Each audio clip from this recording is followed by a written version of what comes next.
In 1868, Nevada, where the wounds of the Civil War still bleed and racial lines seem unbreakable.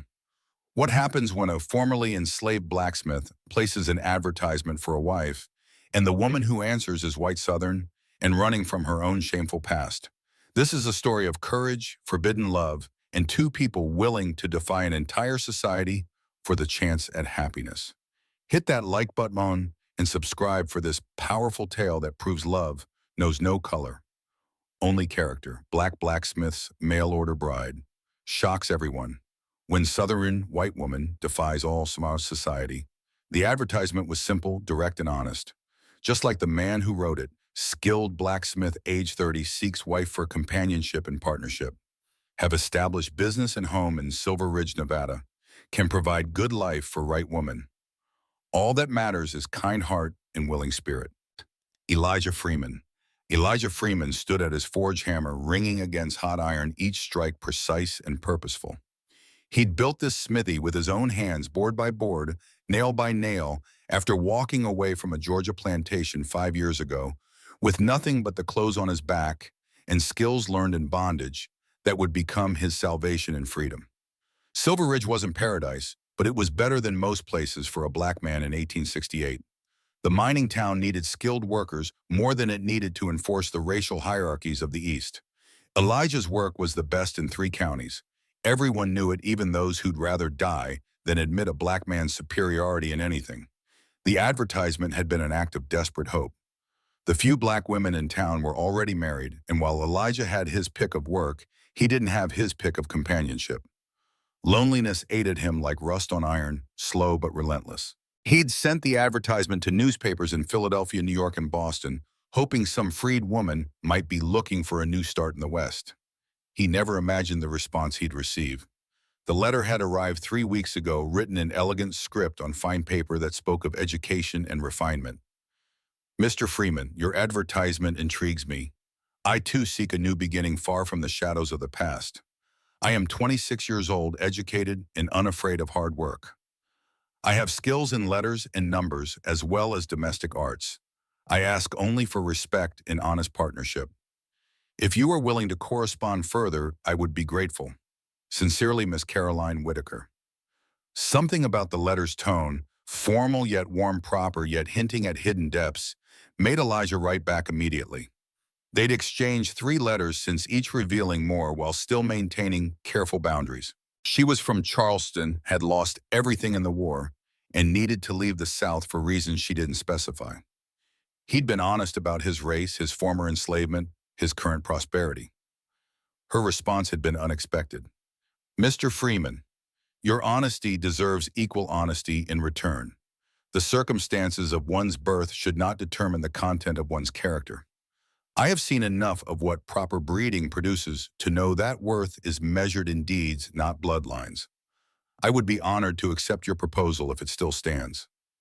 Now she was arriving today, and Elijah wondered if he'd made a terrible mistake. The morning stage would bring her to Silver Ridge in less than an hour. What kind of woman, especially a Southern white woman, would knowingly marry a black man in 1868? The answer walked off the stage at precisely noon, and Elijah's first thought was that there had been a mistake. The woman who emerged was undeniably, unmistakably white. Pale skin that had been carefully protected from the sun, honey blonde hair pinned in an elaborate style, gray eyes that swept the crowd with careful assessment. She wore a dark blue traveling dress that had seen better days but was meticulously maintained. Their eyes met across the dusty street, and Elijah saw the moment of recognition, followed by something he couldn't quite read.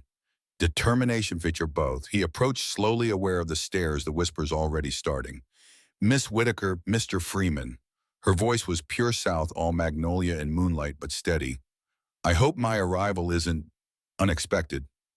Your letters didn't mention. He stopped, unsure how to proceed. My race, she said it quietly but clearly.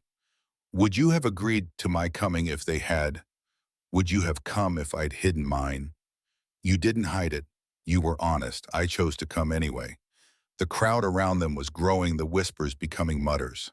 Elijah saw Tom Bradley, one of the town councilmen, pushing through. Freeman, what the hell is this? Miss Whitaker is my intended bride, Elijah said calmly, though his heart was racing. Bradley's face went red. Like hell she is. Miss, I don't know what lies this man told you. He told me no lies. Carolyn interrupted, her southern accent sharp as a blade. I knew exactly who and what Mr. Freeman is when I agreed to come. Then you're either crazy or... Bradley bit off what he was going to say, but everyone could fill in the blank. Or what, sir? Carolyn's voice could have frozen July. Oh, please do finish your thought. Bradley retreated, but the damage was done. The entire town would know within the hour. We should go, Elijah said quietly. My shop is... No. Carolyn straightened her spine. If we're to live here, they'll need to get used to seeing us. Hiding suggests shame, and I'll not be ashamed. They walked through town side by side, but not touching Caroline's head high despite the stares and whispers. Elijah's shop and home sat at the edge of town, a well-built structure that spoke of prosperity and permanence. You built this, Carolyn asked, genuine admiration in her voice. Every board and nail. It's impressive. Inside, away from prying eyes, they finally could speak freely. Why, boy? Elijah asked simply. Carolyn removed her gloves slowly, and Elijah saw her hands. Not the soft, pampered hands of a Southern belle, but hands that had known work. My father owned the Whitaker plantation outside Charleston. 500 slaves cotton, as far as the eye could see. Her voice was flat and emotionless. I grew up believing it was the natural order of things. Then the war came. She moved to the window, looking out at the Nevada mountains, so different from Carolina hills. Sherman's army came through in '65. The plantation burned. My parents died trying to save it. But before that, something else happened. Our house slaves, that's what we called them, as if giving them a special name made it better. They could have let us burn. Instead, they saved us. Carried my mother out while the roof fell. Went back for my father. Her voice cracked slightly. A man named Joseph, who my father had whipped the week before for looking him in the eye, carried him from the flames. Died doing it. She turned to face Elijah. I spent 3 years trying to reconcile what I'd been taught with what I'd seen, trying to live in a South that wanted to pretend nothing had changed.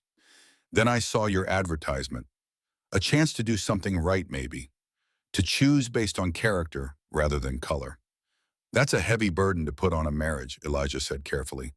Isn't every marriage a burden of some sort? At least this one starts with honesty. The whole town will turn against us, both of us. Then we'll have each other. The simplicity of it, the quiet courage made something shift in Elijah's chest. I have just one question, Carolyn said. Can you forgive what my family did? Elijah was quiet for a long moment. I learned something working iron. You can't reshape metal without fire, without pressure, without hammer blows that seem like they'll destroy everything. But what comes out is stronger than what went in. He looked at her directly. You've been through the fire. Who you are now matters more than who you were. Then we understand each other. They were married 3 days later by the circuit judge, the only official willing to perform the ceremony. The witnesses were Elijah's only friend in town, an elderly Chinese man named Wei, who ran the laundry, and his wife.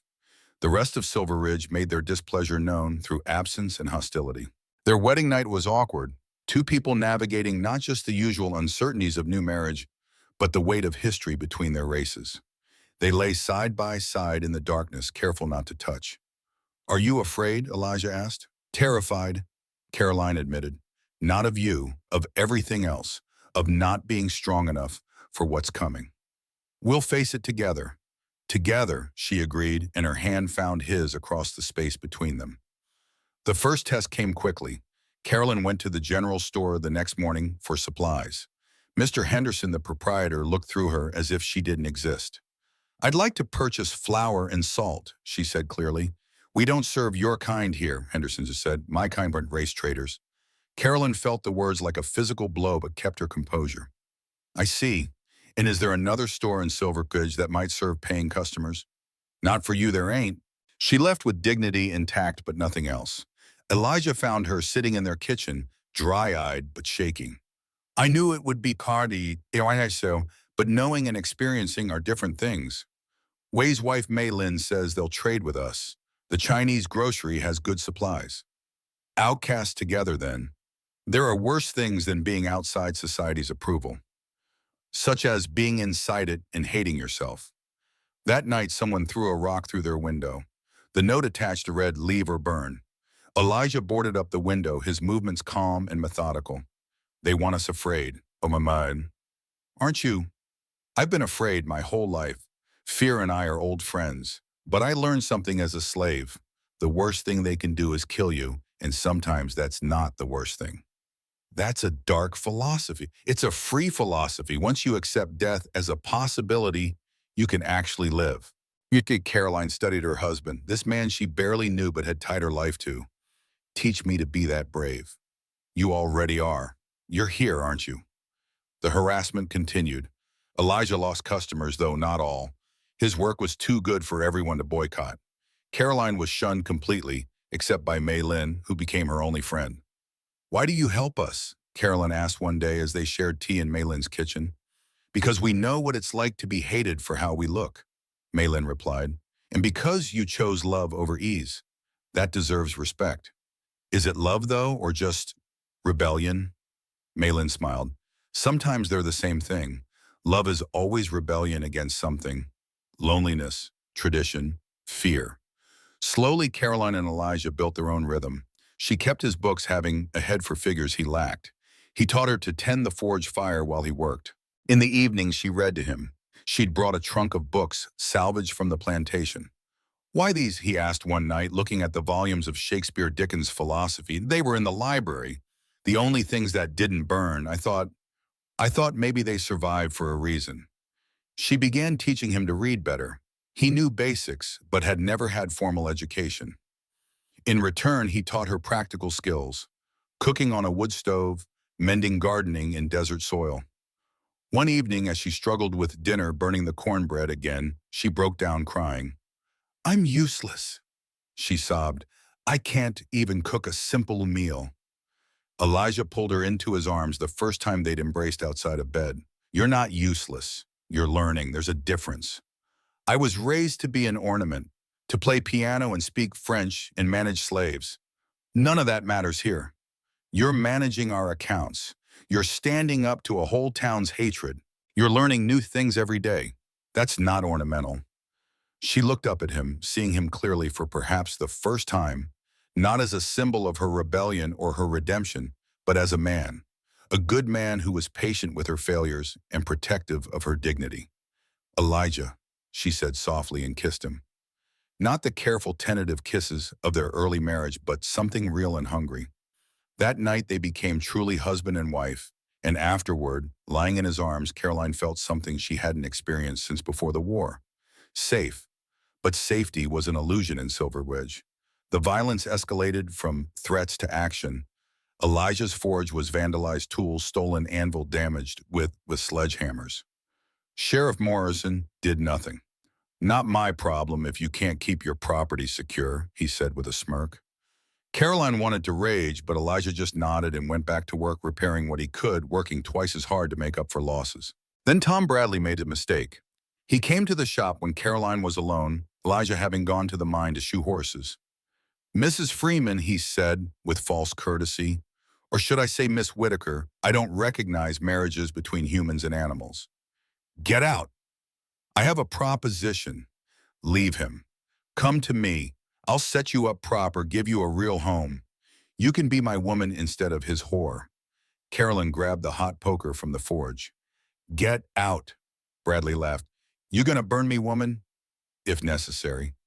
You've really fallen that low, threatening white men to protect your pet. He didn't finish. Caroline swung the poker, catching him across the shoulder. He screamed, stumbled back. You burned me, you crazy bitch. You burned me. And I'll do worse if you come here again. Bradley left clutching his shoulder, but Caroline knew retribution would come. It came that night. 20 men with torches, led by Bradley, surrounded the shop.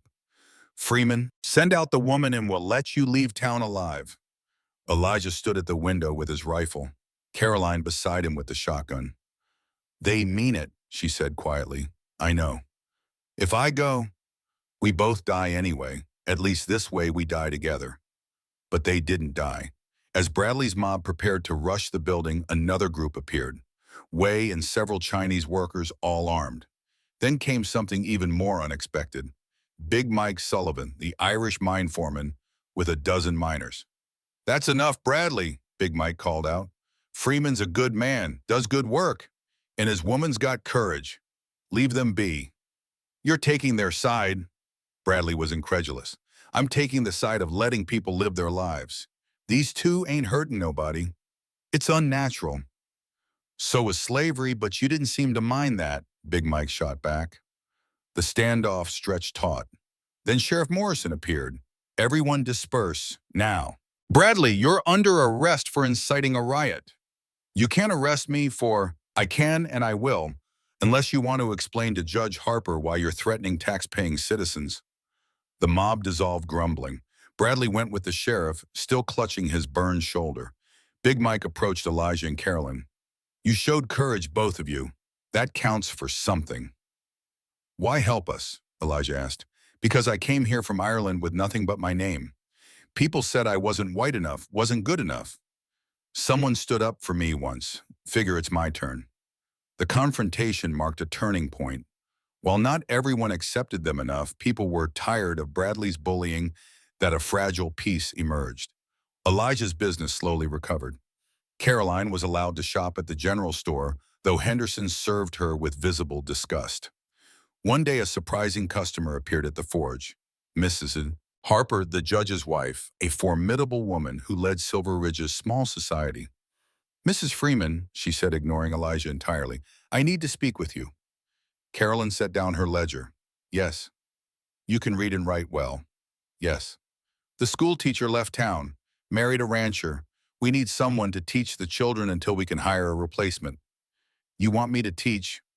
Want is a strong word, but you're qualified and available. The parents will object. Some will, others won't. The Chinese children need education too, and the Irish. Even some of the Mexican families. The proper families can object all they want, but their children can stay ignorant if they prefer.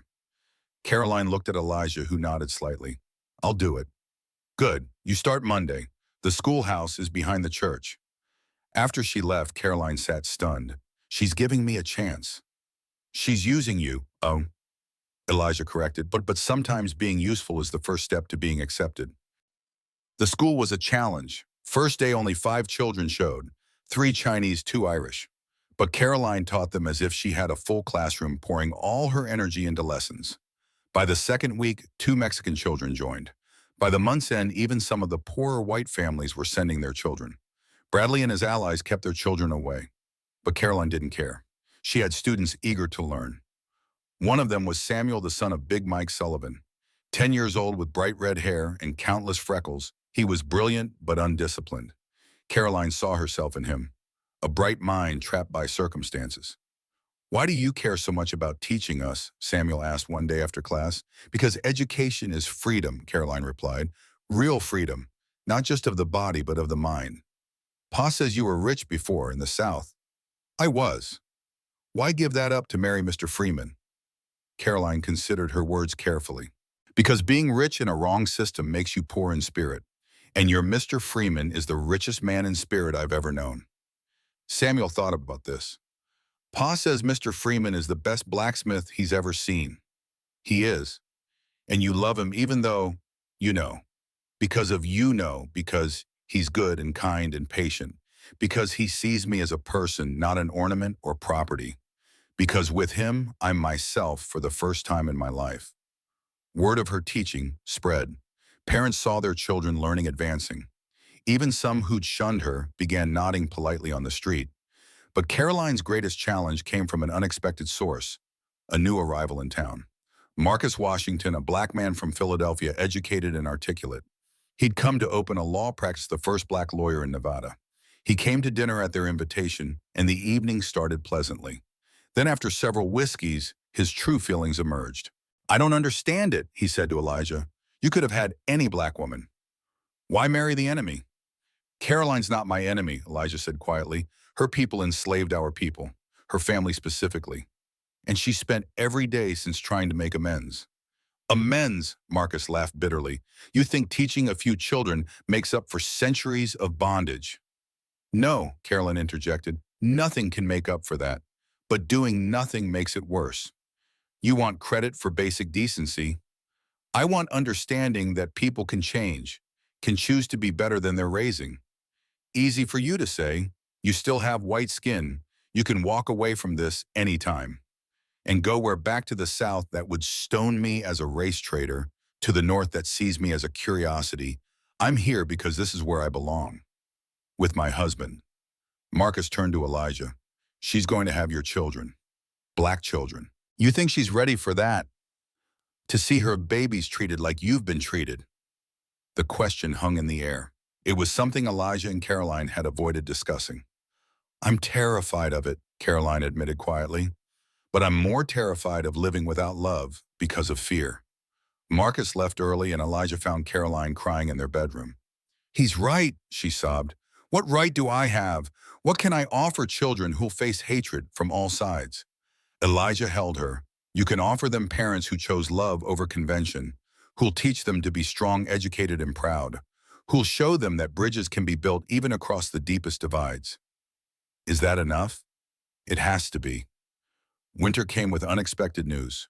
Carolyn was pregnant. The joy was mixed with fear, knowing the challenge this child would face. But the pregnancy also brought unexpected support. Mei Lin organized the women, Chinese, Irish, Mexican, to help Carolyn. They brought food, sewed baby clothes, shared advice. It wasn't full acceptance, but it was community.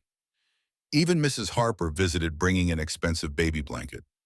The child didn't choose its circumstances, she said simply. It deserves welcome. But not everyone felt that way. Bradley out of jail and bitter spread poisonous rumors. It's probably not even the Freeman's baby. She's probably carrying some white man's bastard claiming it's his to save face. The words reached Elijah at the worst moment. Caroline was in labor and it was going badly. The midwife, one of the few who'd agreed to attend, looked worried. The baby's turned wrong, she said. This is beyond my skill. Get Doc Morrison, Elijah said. He won't come, not for this. Elijah grabbed his rifle and headed for the doctor's house. He kicked in the door, finding the doctor drunk as usual. My wife is dying. You're coming. I don't treat. Elijah cocked the rifle. You're coming or I'll paint your walls with your brains. Choose. The doctor came. For 6 hours he worked Caroline, screaming, Elijah holding her hand, both of them terrified. Then miraculously a cry. A baby girl, small but strong, with coffee-colored skin and her mother's gray eyes. She's beautiful, Caroline whispered, exhausted. She's perfect. Elijah agreed, tears streaming down his face. They named her Hope. The baby changed things in unexpected ways. People who could shun adults found it harder to hate an innocent child. When Caroline brought Hope to the store, even Henderson's wife cooed over her. When Elijah carried her through town, even harsh men softened at her smile. Not everyone. Bradley and his core supporters remained venomous. But the middle ground, the uncertain majority, began to shift. The turning point came during the summer festival, a traditional celebration with booths and games and dancing. Elijah and Caroline had never attended, knowing they wouldn't be welcome. But this year, Big Mike Sullivan personally invited them. Bring the baby. Let people see you're just a family. They went, Caroline in her best dress, Elijah in his Sunday suit, Hope in a beautiful gown Mei Lin had made. At first, people stared and whispered. Then Samuel Sullivan ran up. Mrs. Freeman, you came, can I hold Hope? Other children gathered, all Caroline's students, all wanting to see the baby.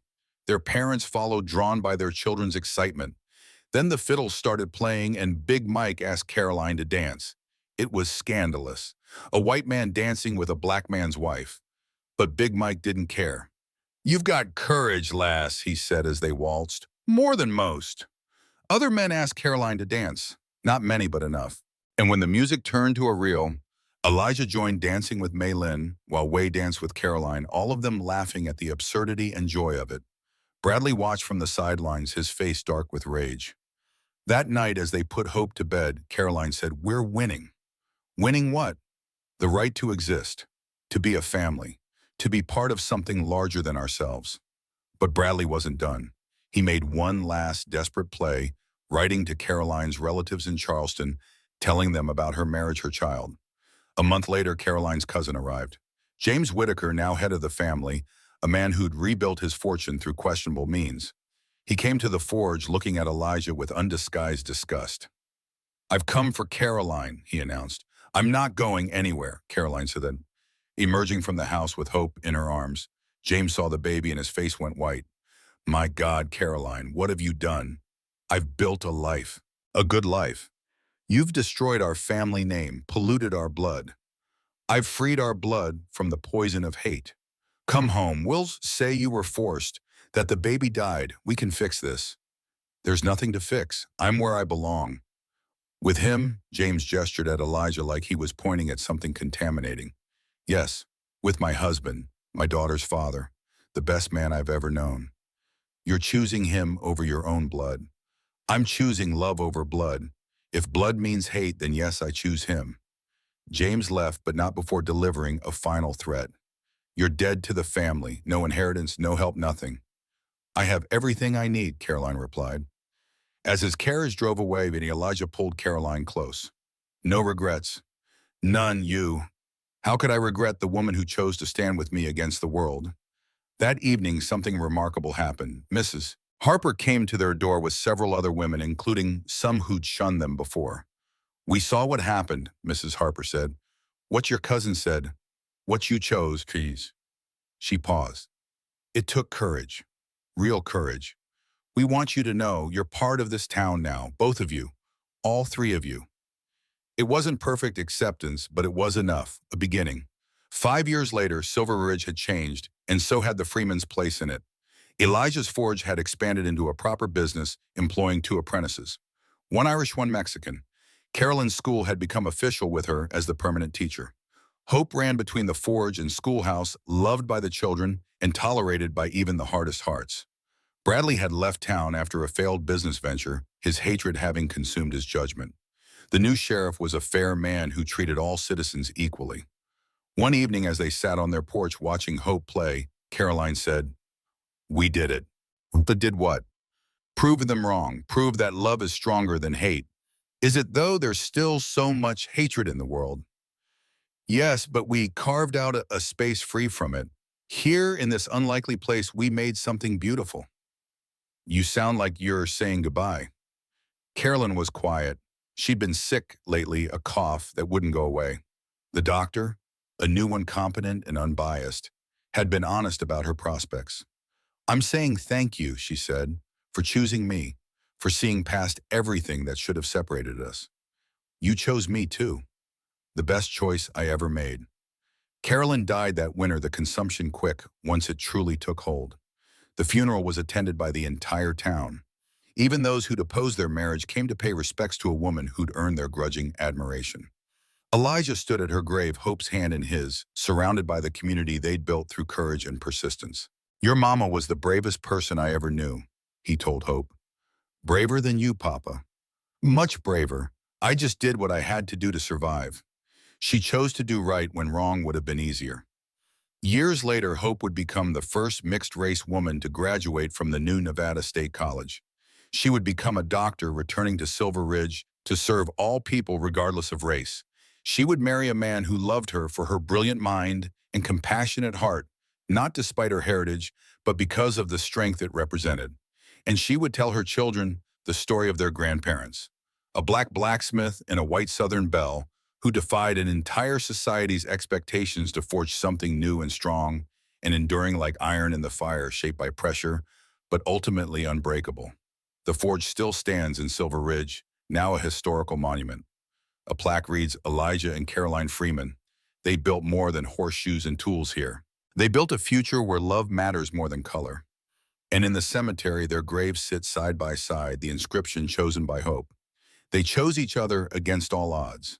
In that choosing, they changed a town, challenged a nation, and proved that courage is just love that refuses to surrender.